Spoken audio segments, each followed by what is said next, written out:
I am Charlotte. I'm 18. This is about my mum, because she died in September from cervical cancer.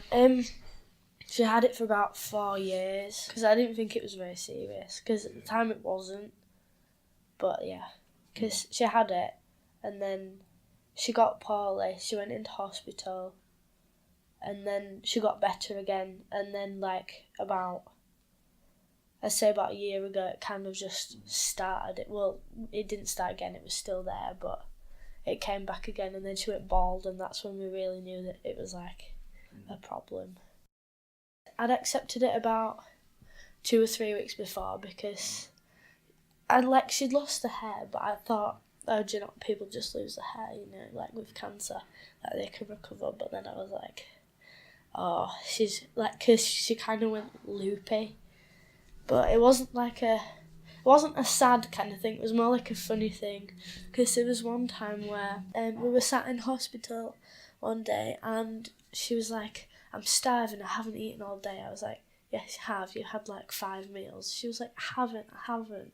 So my dad got her a cheeseburger, and then she was just sat there.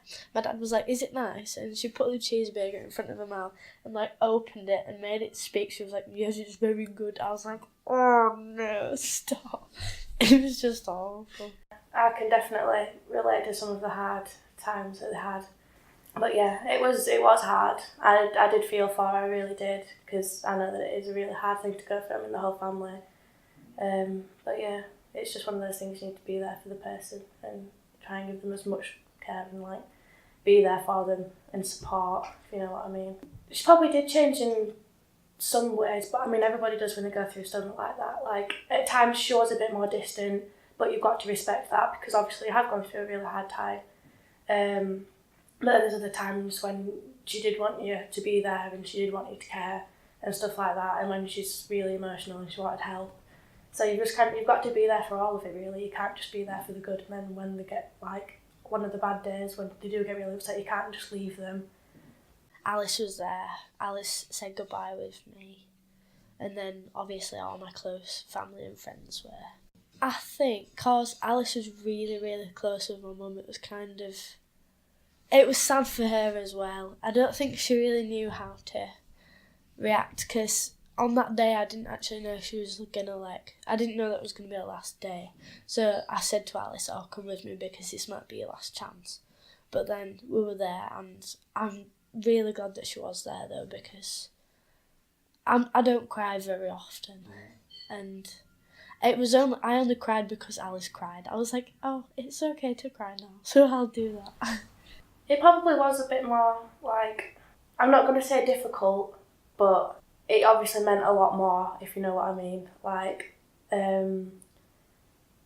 I just wanted to make sure she was alright, and I just wanted to be there. And I'd always ask her, if you're alright, do you need anything? Is there anything I can do? Do you want me to come down? Do you want me to get anything? Is your dad alright? All this stuff, I can come down if you need me to. I just kind of, to me, felt like I just needed to be there. I don't want to bustle my way in, but obviously people need space for stuff like this. But yeah, I just wanted to be there. I felt a lot close, if you know what I mean. I think it made us close, because I'm not a very emotional person, so she saw that bit of emotion. I don't know, I think she just kind of knew what I went through because she saw it, if you get me. I don't want to be prioritised just because of what's going on at home. I want to do my college work, not, do my home life at college. Some people react in different ways. Some people were probably constantly asking how everything was and trying to keep updated and stuff like that. And then probably other people tried to, not bring it up. You know what I mean? Try to avoid this subject. So, I mean, people react in different ways with stuff like that. So, I wouldn't say they treated me much differently. At first, they were a bit more, sensitive about me. I know it sounds weird, but commonly people do make death jokes, oh, I'm going to kill myself, stuff like that. And I'm oh, I'm not bothered by it. When people make jokes about cancer, I'm I know it's kind of rude, but like I don't find it incredibly offensive. I'm just like everyone, like 1 in 2 people get cancer. I can't, get offended by everything. Like I'm not the only one that's been affected by it. I don't think people have treated me differently though, because some people are different. Like some people need a lot more attention, don't they? Whereas I'm just like, leave me alone. I'm fine. Like I'd rather just do me on my own and not get other people involved. Because if I'm upset at 3:30 and then I'm cheered up by 4, people are going to treat me like I'm sad all day. I'll be like, I'm fine, I'm over it. You should be too. But we got along, like we were just very similar. We just kind of chilled, like we'd just sit, and she'd horribly dance around at Footloose, like around the living room. It was horrendous. And Greece. Drinking, dancing, SingStar, a lot of kebabs. Yeah, we can say we had definitely some messy nights, but no, there was a lot of good times that we had with Shell. Yeah. ABBA. Mamma Mia. We used to watch it every Friday night. I don't know if you know what it is, but it's SingStar, like on the PS3. Like you'd stand there with your little microphone. Every time she had a drop of alcohol in her, she'd like grab everyone. Like she'd grab everyone in the room. She'd be like, "You must sing," and she'd sing the same song, like for about 3 hours until you all like had to wrestle her and make her stop. I love Charlotte's mum. She was amazing. Any time he came over, she always welcomed you open arms. Good days, bad days, she was always there. She was a lovely person. She was a lovely woman. I can't think of anything in a different light of her, really.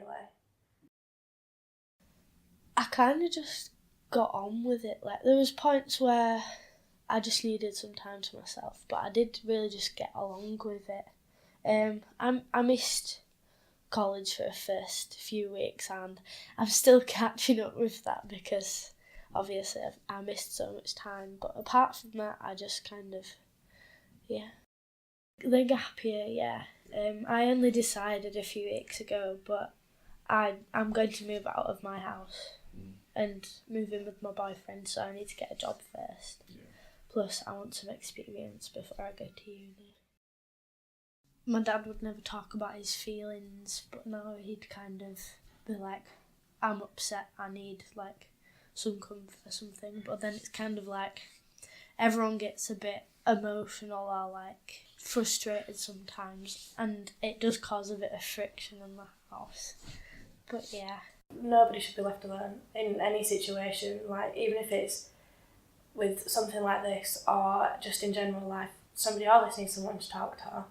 Even if it's family members, friends, people like the tutors or the teachers at college, everybody at some point needs someone to talk to. It's probably quite damaging just to sit there and just sit by yourself. But I've got her watch, her Michael Kors watch, that I wear every day, and I've got a necklace with her initials on it that says MH, forever and always.